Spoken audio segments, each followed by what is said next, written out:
From diabetes to dementia to simply having a family doctor, health outcomes for Indigenous people lag behind other groups in Canada in noticeable ways. Recognition of such gaps is part of what's led to the creation in Sudbury of the Institute of Aboriginal People's Health, among the newest of the Canadian Institutes of Health Research. How can this new centre and its work help? Let's ask Dr. Carrie Bourassa. She is the scientific director of that institute, and it brings her here to our studio tonight. Lovely to meet you. Great to meet you. Well, let's just start from scratch here. The Institute for Aboriginal People's Health. What is it? It's one of 13 institutes at the Canadian Institutes for Health Research, which is a research agency, and we help to train and promote health research across Canada. And why in Sudbury? Well, it's the first time that this institute will be actually in a northern or remote community, and it's timely. I mean, we have really poor health outcomes in northern communities, and particularly in Aboriginal communities, and there is a high population of Aboriginal people in northern communities, so we're really excited to have it in a northern community. So there is significance in sort of not being in Ottawa or Toronto, or I mean, it's important to be where the action is, so to speak. It's very important, absolutely. What are the main issues that you hope to cover in your time there as the director? You know, this is kind of a tricky question for me. I'm an Indigenous community-based health researcher, so I always take direction from community, and I will continue to do that. So the priorities that the Institute will have are going to be community priorities. The first thing that I would like to do is have a cross-country community consultation, listening to community members to try and see if the current strategic priorities of the Institute align with the community priorities. How do you do that? We're going to go talk to communities. We're going to go across the country, across the north, and we're going to ask communities if we're getting it right, if the current strategic plan is serving the needs, and if it's not, then we have to align our priorities. You got a plane? You're going to have to fly into a lot of places, right? Where you can't drive. Absolutely. So you got budget for that? We have budget for that. Okay. CIHR, I guess, what do you call it? The parent organization of what you're doing? Yeah, the parent, yeah. Okay. They've announced a 10-point plan to build a healthier future for Indigenous people through research, knowledge translation, and capacity building of early career researchers. So that's the sort of technical mission statement, I guess. In plain language, what does that really mean for you? Well, for me, I have to work. I can't do this on my own. You know, our institute is important in playing a leadership role, but really, it's our job to work with the 12 other institutes, 13 altogether, to implement this plan, to work together to make sure that we are providing training opportunities to undergraduate through postdoctoral and clinical trainees. Not only in the areas they currently work in, but to make sure that they are focusing on Indigenous health priorities as well. So you're not actually the doctors who fly into these communities to treat people? That's not your mission? No. Your mission is sort of aside from that? Right, to provide the opportunities for training, for research, to engage communities in that research, and so to help them think through how do we prioritize this, how do we ensure this is in our strategic plans across the institutes. Okay, again, helping me understand mission statement here. Knowledge translation. Could you translate into English what knowledge translation means? You know, it is tough. It can be a variety of things. One of the projects that I'm working on in Saskatchewan, a part of our knowledge translation is doing some videos where women are talking about their HIV/AIDS status and how their resilience has kept them going, and to share that in a training module. So knowledge translation can be a variety of things, but essentially taking the research and making it meaningful, whether it's to communities, whether it's to physicians, clinicians, policymakers. We have a real problem in taking our research and making it relevant at the policy level, and particularly at the federal level. We need to do a lot better. And so our job at CIHR and within the institutes is to work with policymakers to say, how can we do better? How can we translate this into your language? How do we do that? I need to raise a very uncomfortable subject here, which you are certainly accustomed to dealing with in your line of work, and that is of the many crises that reserves are dealing with in this country, young people killing themselves is at the top of the list, or certainly, if it's not number one, I don't know what would be. What has your research found as to the underlying causes of why there is so much of this? Well, as you probably have seen, there's underlying research that says colonization is at the core of it, and not just past historical, colonization, but ongoing colonization.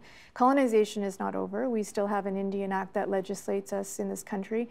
And for me, that is absolutely important, that disconnection in our communities, stripping away our identities. If you want to understand the answers to it, then listen to communities, listen to the youth. They have the answers and they're telling us what they need, only we're not listening to them right now. Okay, if we listened, what would they tell us? If you listen to some of the youth, and you heard this at Attawapiskat, they're telling you what they need are supports in the communities. Some of them were asking for very simple things. We need a functioning school. We would like a swimming pool. We would like activities in our communities.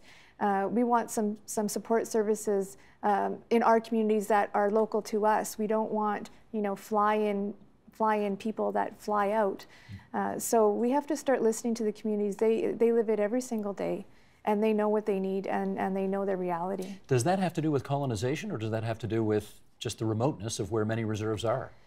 It has to do with both, but colonization is the underlying issue here. You strip communities of their identities, and then you don't listen to them. One of the communities was asking for a cultural link and to be able to incorporate elders' knowledge and link youth to elders, and they were crying out for it, and they weren't getting what they needed, and then you saw two more youth committing suicide.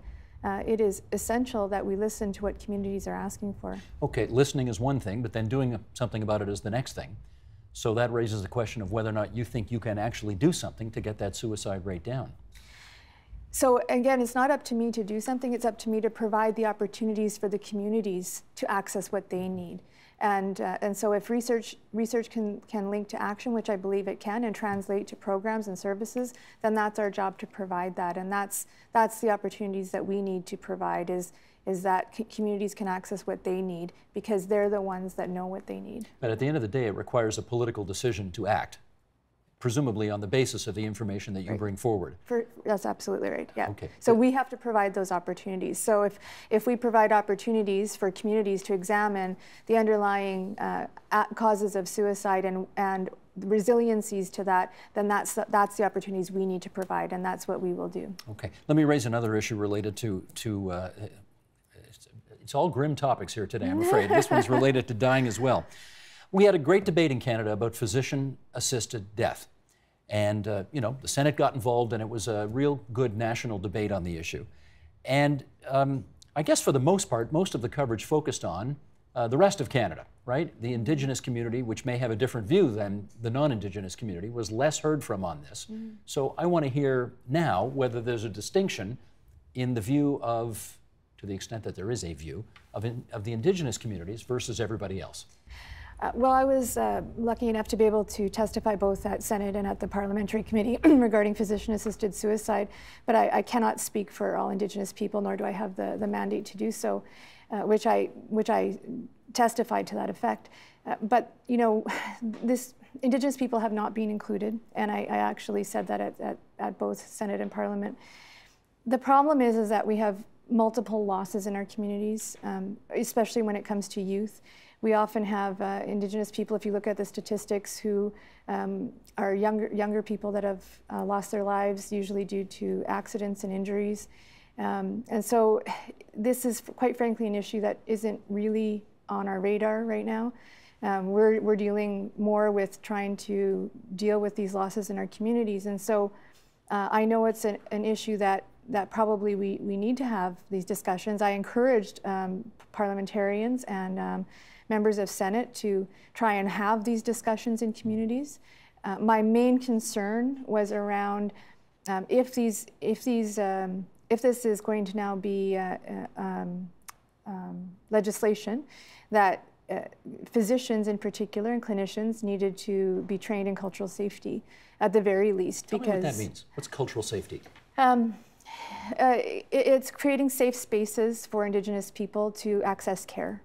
And we know that there's systemic racism in Canada. There's plenty of evidence to provide that. I don't think I need to go into that here, nor do I have the time, but we know there's enough evidence, and that if you're going to have something sensitive as this, and we know Indigenous people have not been involved, at the very least, that there needed to be that kind of training, that kind of safe space around this very, very sensitive issue. Well, here's according to a Health Council of Canada report on cultural safety for Indigenous people in urban healthcare, and they say the following: many Aboriginal people don't trust and therefore don't use mainstream healthcare services because they don't feel safe from stereotyping and racism, and because the Western approach to healthcare can feel alienating and intimidating. For the non-Indigenous people who are watching us right now who may not get what that means, help us understand. Well, you know, it's very true, and unfortunately, many people that access healthcare feel stigmatized. They might experience racism or prejudice, and whether it's perceived or it's real, when you're experiencing it, it's very real. Have you experienced it? I have experienced it. I don't want to get too personal, but if you want to give us an example, I'm all ears. Well, a couple of years ago, I have lupus, and I'm in the health system quite a bit, and I usually get very excellent care, you know. But it's those few experiences that you have that you carry with you, and it does make you wonder the next time you go in if you're going to experience that again. What kind of experience? I presented, my husband took me into the hospital. I presented with, well, I was passed out actually from a very serious event. I actually had a blood clot. And the attending nurse asked my husband if I was a drunk Indian. And my husband was very shocked and, of course, appalled. And I didn't hear any of it because I was not alert. He told you this after the fact? But he told me this after the fact. What city was this in? Yeah. It was in Regina. Yeah. So, and this happens quite often. It's, you know, different kinds of either subtle or direct kinds of things. So it has happened on other occasions in indirect ways. And yeah, it's you know, it's not as shocking as you would think. And I never go to a hospital without an advocate, because I know I have class privilege, but I know that when I'm not dressed like this, you know, when you have you portray in a different way, that class privilege goes away very, very quickly. Well, that is totally unacceptable, obviously. What do you think can be done about that?